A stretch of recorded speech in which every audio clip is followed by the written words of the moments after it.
Hey guys, what is up? This is the Great Ronin, and this is my new Let's Play series, Dark Souls 2. I was trying to live record this episode, but my audio fucked up time and times again, so I'm just gonna do it in post. So you're gonna hear from me now and then when I have something useful to say. Until then, just enjoy me playing the game, I guess.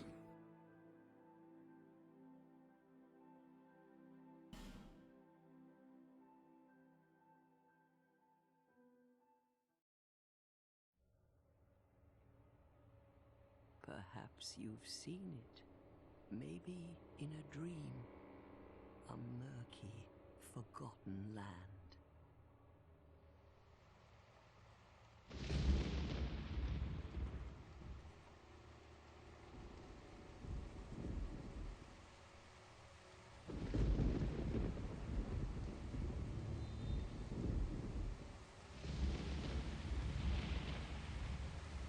A place where souls may mend your ailing mind.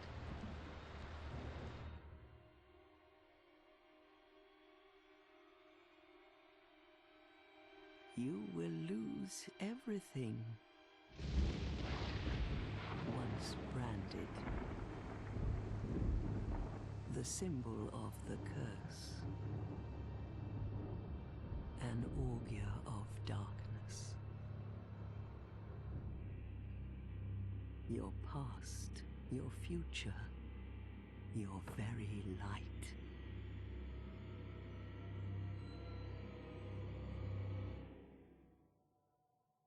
None will have meaning, and you won't even care. By then, you'll be something other than human. A thing that feeds on souls, a hollow.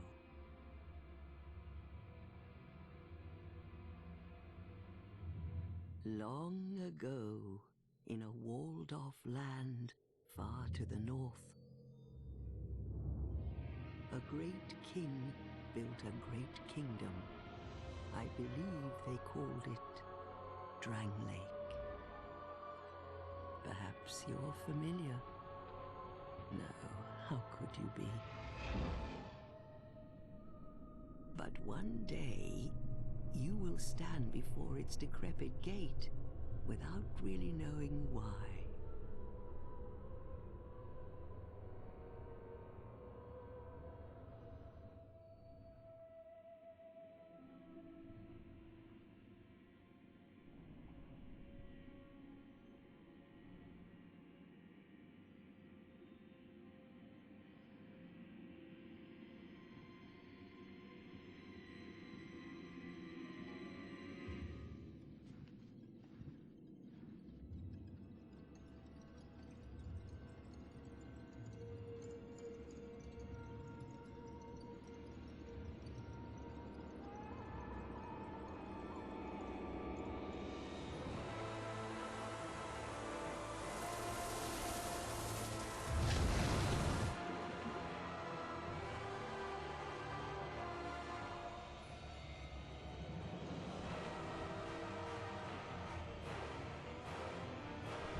Like a moth drawn to a flame,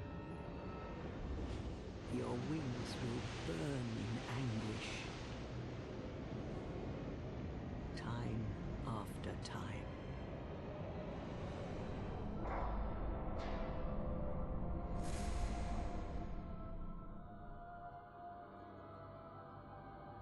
For that is your fate. The fate of the cursed.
Okay, so this is where our adventure begins.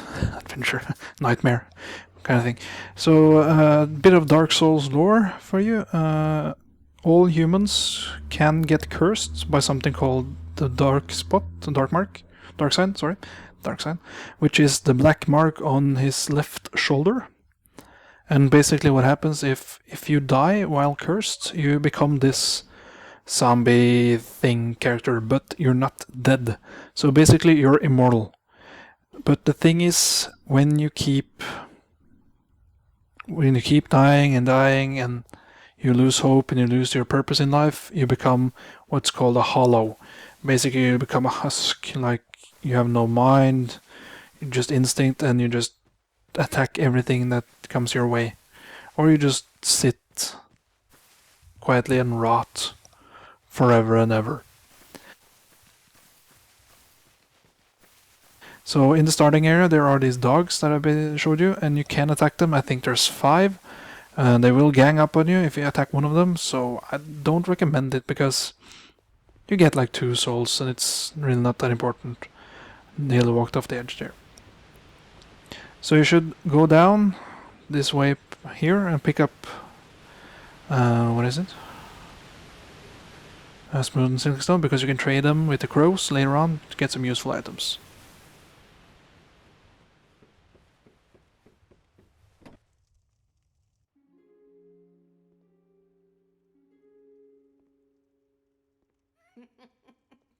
What seems to be the ruckus?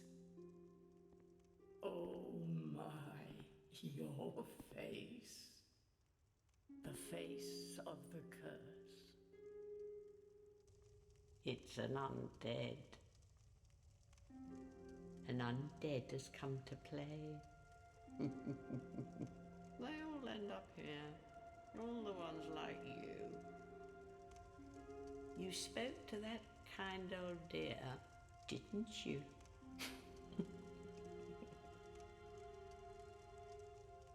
You're finished. You'll go hollow. Yes, you'll become one of them. Hollows prey upon men, feast upon their souls. This is the fate of the cursed.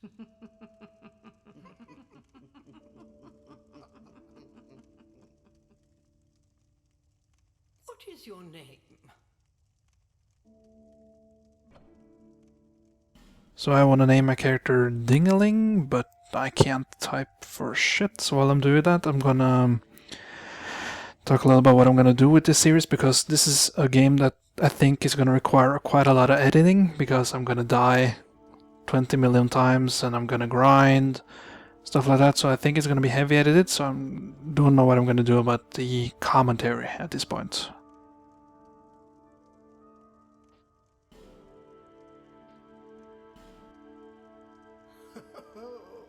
At least you know your own name. Here's your reward for sharing. It's a human effigy. Take a closer look. Who do you think it's supposed to be?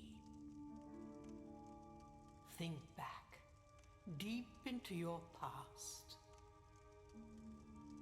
Yes, it's an effigy of you.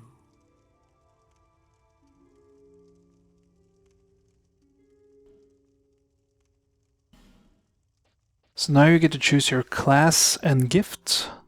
Basically what you start playing as and what items you start with in your inventory. So in Dark Souls 2, unlike many other RPGs, what class you start as doesn't really matter, because it all depends on how you scale and level your character later on. So I can start as, for instance, a knight, which is a melee build, this character, and I can end up being a powerful sorcerer, because it doesn't matter. I can just spend all my souls leveling intelligence, which is why the sorcerers use. So I'm gonna start as a knight because I like the sword he starts with, and I'm gonna pick up a shield early on, and I'm gonna start as a melee character and see where I go from there. Here you get to choose what items you start with in your inventory. The life ring, you pick that up later, so it don't spend your on it. And all these other things, human effigies, healing wares, stuff like that, you pick up a whole lot of them later on. And the Seed of Three Giants isn't that useful, and you get that later on later also. I would go with the Petrified Something because you could trade it at the crows later and you might get some good weapons, good items, stuff like that. So I'm just gonna change my character look a little bit, make him a little bit distinguished.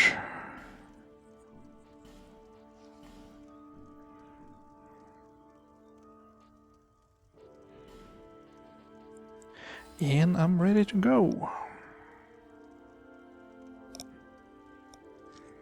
All people come here for the same reason. To break the curse. You're no different, I should think. Doesn't stand a chance. Well, you never know.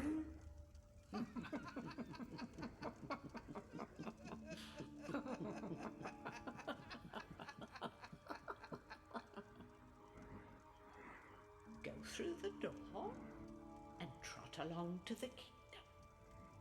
But remember, hold on to your souls. They're all that keep you from going hollow. Oh, I'll fool you no longer. You lose your souls. All of them. Over and over again.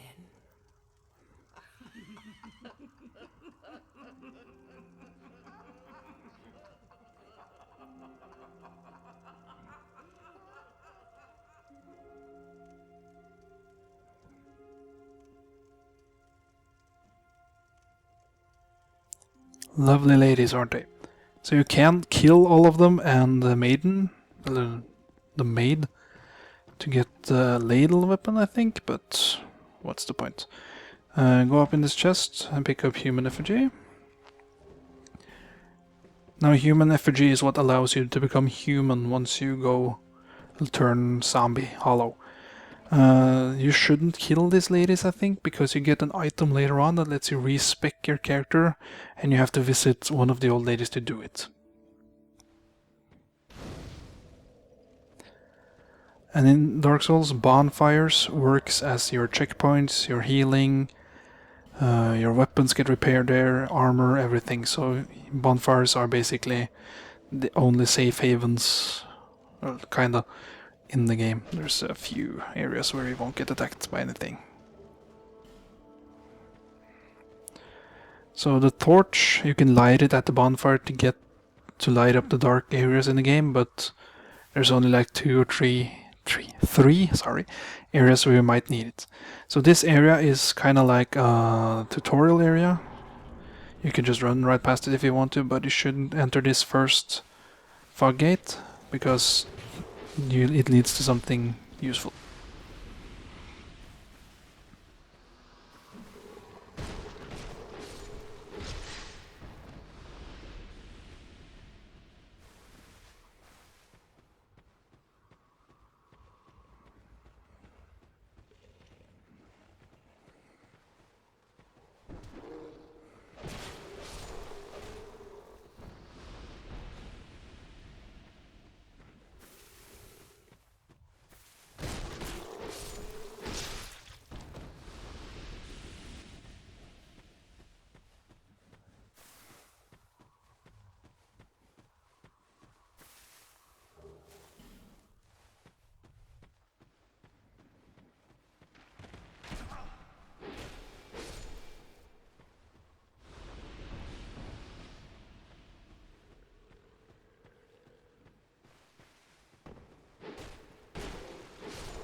So this is where you want to. This is where you meet the crows. So I can't remember the names right now, but they want smooth and silky items. So you can drop the petrified something, leave, do not discard, and you can get maybe a weapon, and healing item, upgradable items, stuff like that. So this time I get a Titanite slab, which is Titanite is what you use to level up your weapons and armor, stuff like that. And Titanite slab is the top tier of that, so it's useful to have. And let's see what I get from my smooth and silky stone.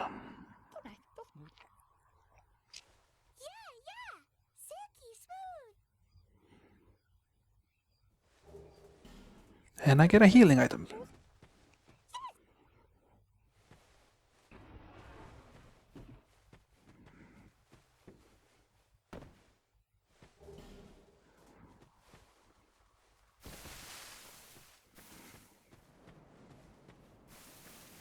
So later in the game you get something to unpetrify this guy. So you can get on some other items later. But right now just keep on moving.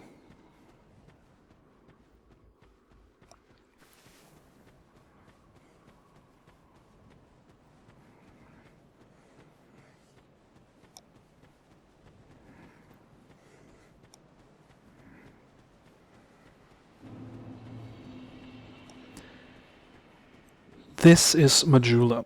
And this is the hub area of Dark Souls 2, where you likely visit a lot. You get returned here automatically after some boss fights, stuff like that, and this is where you'll do most of your shopping, leveling, stuff like that. And there's a couple of characters you should talk to before you start on your really start on your quests. I packed my banana. I'm a black. Bring me that.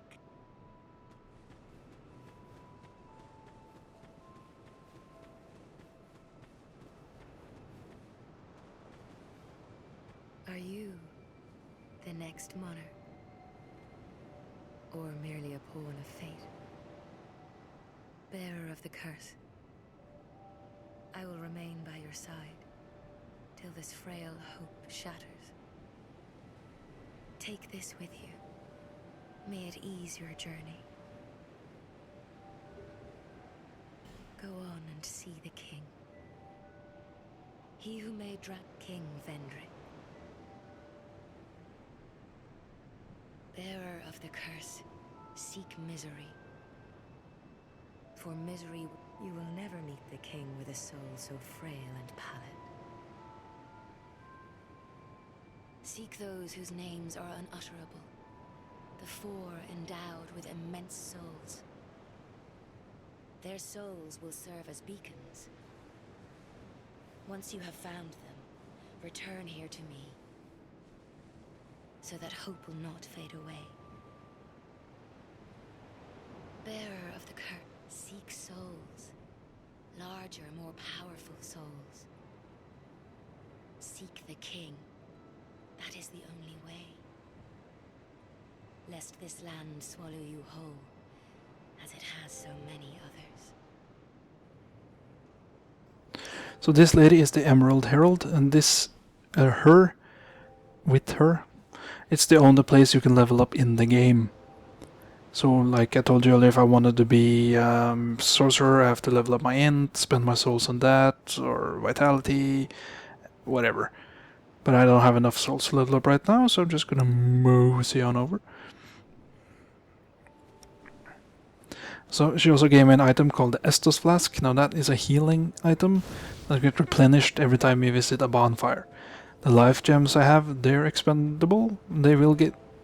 When you use one, you used one. You can't get it back. Of course, you can pick up more. You're undead, aren't you? So you should talk to this guy. I'm just gonna That distinct jump through his conversation because it's quite a lot of information. fate. This is Majula. It is a kind of settle and interest. You here's. Do you even I'm anything? what we do you see to be a we, and that there and where e, if that do you the journey you'll face if you, when you protect. So he wants you to join the Way of Blue Covenant, and when you get that choice up on your screen, you get an achievement. I would recommend joining the Covenant right now, because why not? And you might also get some help if you get invaded. It will. May you find peace on your journey.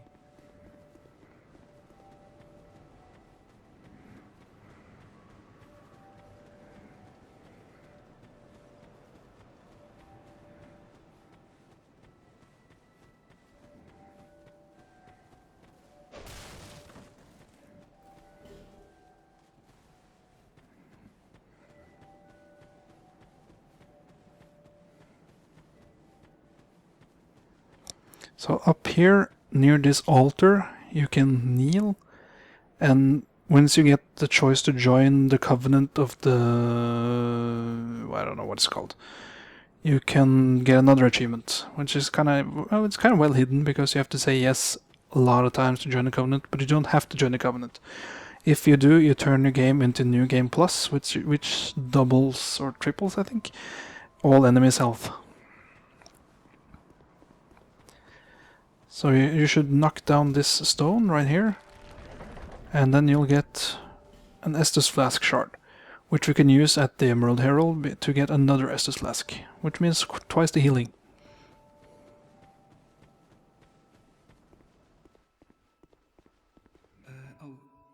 Welcome. Oh, I could.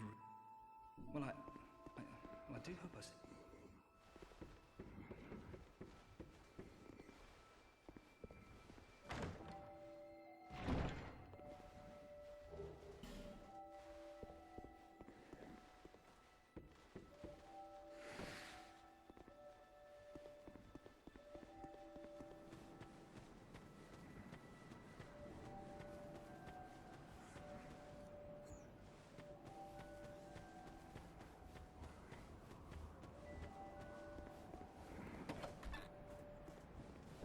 So in this house there's this cat right here that you can buy eye rings from, and you can also talk to her to abandon your covenant without getting any sin.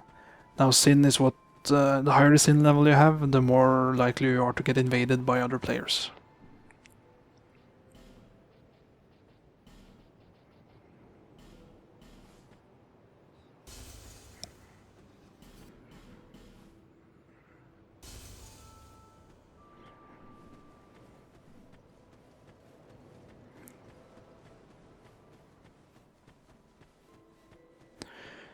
So the reason I use those soul packets is because I want to buy a shield from this character, but I don't have enough. I'm missing 40 souls. So I could like kill the first enemies in the first area a couple of times to get some more souls, but I don't really need a shield just yet, so I'm just gonna keep playing. It's important to remember to go visit the Herald, so you can actually get more Estus Flasks. I'm equipping the shard right now instead of flask. I'm stupid. Bearer seeks less.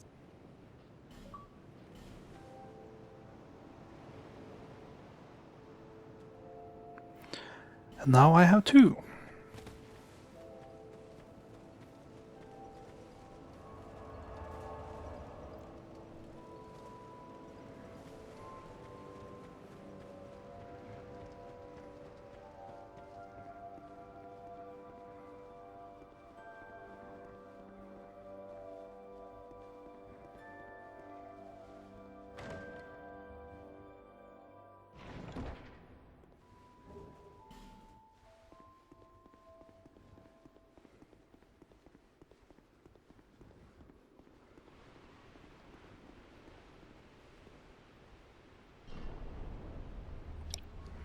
So the thing with Dark Souls 1 and 2, for that matter, is that there's no...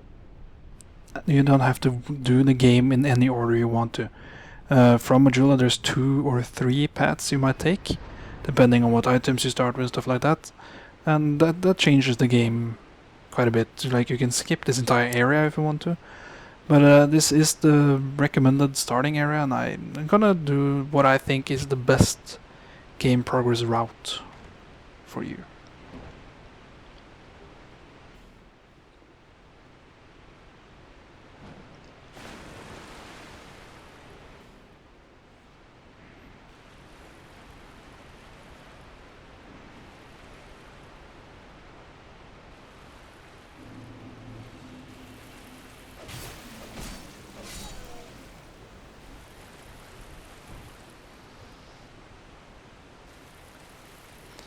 So you can fight that huge Cyclops thing in the water there, but he will basically fuck you up, so I wouldn't recommend it.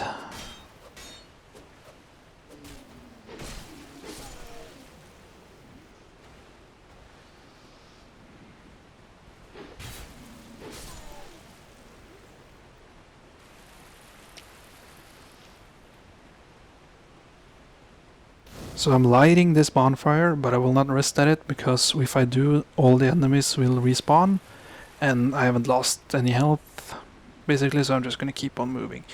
And, you know, I've played Dark Souls 2. I've beaten it 2 times now, once on the 360 and once on the 1.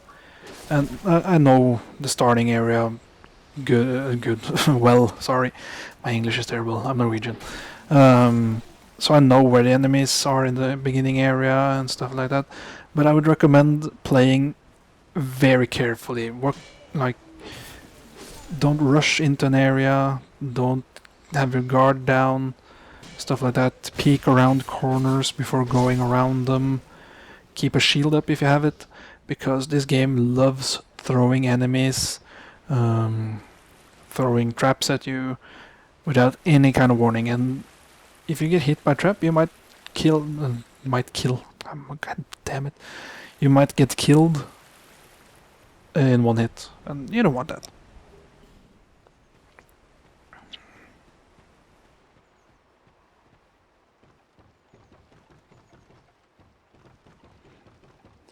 And this is a great area to explain what it is I'm talking about, because you look around and it's just a bunch of dead bodies that probably died fighting each other, but oh no, they're alive, most of them at least.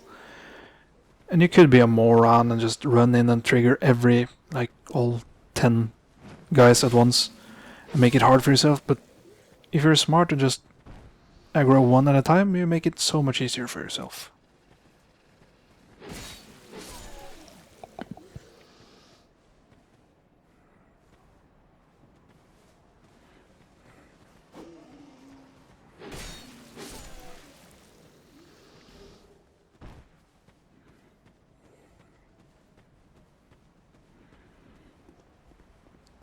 So I got a throwing knife from that guy, and in early game, throwing knives are are very useful, but later on they become kind of useless.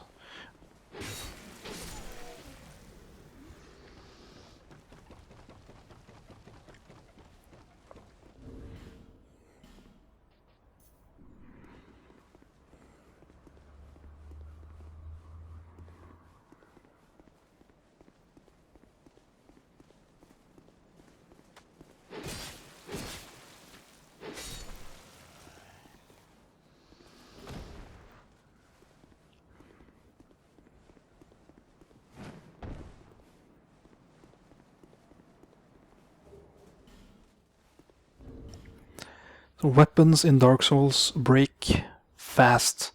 Now they get repaired every time you visit a bonfire, but if you spend too long between bonfires, your weapon might actually break properly, and then you have to visit a blacksmith to get it repaired, and that costs souls, takes up time, and you just don't want it. So it's always not useful to have 2 or 3 weapons with you at a time. I don't know. I can't say that word properly. 3.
So the reason I was standing still right there is because I managed to kick out my mic, so I just have to plug it back in.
And this is where I will end this episode. Thank you so much for watching, and I'll see you later.